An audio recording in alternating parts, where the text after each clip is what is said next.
Hello everybody, Tyrone TG3 here. The Pokemon anime. It's over. Well, not really, but Ash's journey is, and I'll talk about Ash in another video. But for now, let's talk about Ash's final wall to World Championships. Leon. Now, I want to start off by disclosing I have no ill will against Leon. I'll make that very clear or else the Leon fans will rise from Twitter. Had to get my address changed last time. Anyway, I don't have any problem with Leon. I do have a problem with the way that he was written. To be Ash's final opponent right before he hangs up his hat means that Leon has a little of an obligation to be someone that the audience can, connect to. It's not like most shonen where the antagonist is defaultly evil and it's up to the hero to stop them or else the world is destroyed. Or like, a school club gets shut down. Pokemon has champions that are good people. Well, but seriously, Pokemon in the past had characters that Ash would face in league tournaments that were one-offs. Like this guy. Or this guy. Or who the hell he even is. But for the most part, after about AG, the writers really sat down and said, hey, people, we got to make some rivals and challengers that actually mean something. And these two as well, I guess. In DP, Ash had Paul, one of the best rivalries in the series, with different views on training and treatment of Pokemon. In Best Wishes, no, what the? Here we are. Stefan drives Ash to want to be better. Then in X and Y, we had one rival learning from Ash, and another one who had his own series, so we could witness the struggle of two main characters climb for power, only to realize that power and winning aren't everything if you don't have any friends to spend it with. Finally, in Sun and Moon, we had the father-son rivalry relationship with Ash and Professor Kukui that really peaked in the final battle that they had. But what about this grape-haired guy? He gets an intro episode which actually did a good job showing how strong he is. Having his Charizard know some unique moves and keeping up with Lance is actually a great intro. And then Journeys, well, sadly even in that episode they mess up. Now, I'm not going to completely fault Journeys because they were just animating what the video games had already badly written in. He's unstoppable. The story writes Leon off to be this undefeatable champion. Mistake number uno. When writing fiction, you do not say your characters can beat any and everybody. What this does is limit what the character can do. Sure, you can make them really powerful, but to give them the title of undefeatable puts them at an amazing level of pressure for future writing for battles. How do you make a character that can't lose, but still interesting enough that you want to use the character? Well, one of the answers is if you put them in situations where they're losing and have that situation be turned around so that they can win. Journeys tries this with The Darkest Day. Sadly, the events are so far removed from the rest of the plot, there's no real connection that we have as an audience with him losing to Eternatus. Zacian and Zamazenta just sort of come out of nowhere and save the day. And what's more, he lost to a deity Pokemon, not another trainer. There's no one standing above him. No one in Motostoke or Galar, for that matter, really talks about The Darkest Day, because it's not in town and no one really sees it. No one brings up or even saw that Leon lost. There's no citizens going, hey, I heard that Leon finally lost her. How come those two 10-year-olds did what the great Leon couldn't? The show doesn't want to deal with that level of insight, and sadly, that holds Leon back. In other anime that sell merchandise, even on Pokemon's level, like, Yu-Gi-Oh!, handle strong characters differently. What they do is that they have them face a characteristic challenge rather than a skill-based one. We knew that they were good, however, they had to focus on other conflicts and flaws that the character may have. Like, say, Yugi struggled to keep a Tim in check because he was willing to win at all costs. Or Yusei struggled to maintain his friendship with others and live peacefully while living in both the Satellite and New Domino. Hell, even in later seasons of GX, Jaden's willing to win duels, however he struggles with his sanity based on his relationship with his friends and his own depression.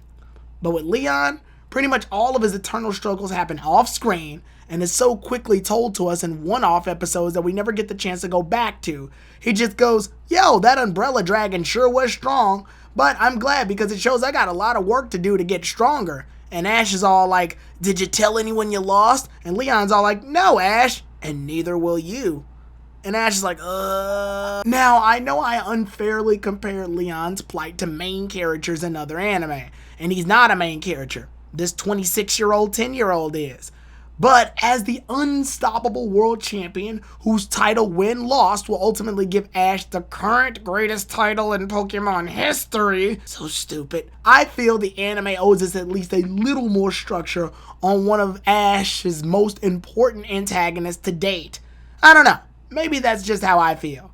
I'm just some YouTuber who barely puts out content, so I'm not a reliable source. Anyway, when looking at Pokemon journeys from a narrative standpoint, it's also the characters that surround Leon that make this title fall apart from the story perspective. B, Raihan, Sonia, this thing, all praise Leon without Leon really doing much of anything. Most of Leon's battles are him and his Charizard completely dominating the fight with no difficulty whatsoever, and the others going, "Leon is my goal," or "He always loved battling, I guess that's why he's so strong." This poor character that carries the female fan base on his back's name is Raihan, and he has the displeasure of being Leon's rival. But other than that very terrible battle they had that one time that wasn't even focused of the episode, yeah, you know, why focus on building interactions with the future challenger and his rival when we gotta share the screen time with Duck Soup over here? Raihan's upset because he lost against Leon multiple times. Most of them are off screen. We never see Raihan or Leon interact after this, except, you know, when they make cake together. I swear I almost didn't write this part into the script because I forgot this episode happened. We never get a chance to know how Raihan feels about Leon's loss, or to give him a chance to have Leon snap out of it. We never get a Sonia is worried about how Leon is, and maybe Leon's still winning battles but his moves are getting sloppy.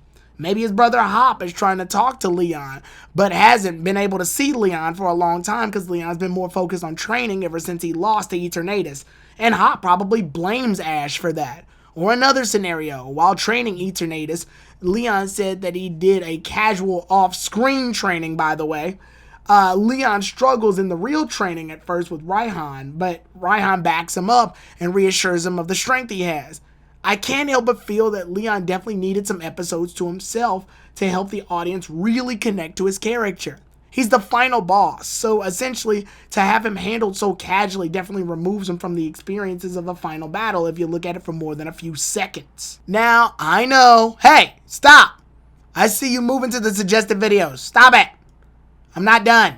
Hey though, while you're moving, can you move that cursor over to the like button and hit it real fast for me? Thanks. Anyway, as I was saying, I know this battle wasn't really meant for Leon. It was Ash's time to commemorate the times that Ash has had with Pikachu, the trials, the tribulations they went through before they skyrocketed to the top at a speed that could break Sonic's neck. But at the same time, good writing involves making characters that are so engaging, you can't help but imagine if either side won. That way, when there is a winner that's decided, you can be happy with any result. But between giving Leon basically an unreachable title and them not having any face-to-face emotional conflicts or character interactions that build his development more than him having beaten everyone effortlessly only to lose to Ash, just brings a huge disconnect between the viewers and the character. I actually said it at the very beginning. Leon doesn't really feel like a character. He feels more like a wall that Ash has to climb. And while wall climbing is interesting, it's not a long-term entertaining thing to watch for 3 years. But hey, I'm just some dude on the internet, and if you like what I said, you can go ahead and hit the like button. If you dislike what I said, then we can go ahead and have a cage match in the comment sections. No, but seriously, thank you for watching. Tyrone TG3 out. If you want to know where most of my time is spent, head on over to my Twitch channel to watch me stream games on Tuesdays through Thursdays, as well as Saturdays and Sundays. Also, be on the lookout on the PokePod, a podcast stream on my friend KG Prestige's channel, as we discuss the latest Pokemon anime episodes, as well as anime, manga, video games, and other fun topics. That's it. Go do those other things. This video's over.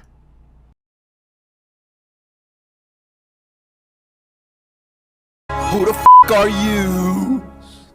Who the f*** are you? Who you is? Who you be? Huh? I don't even know your ass.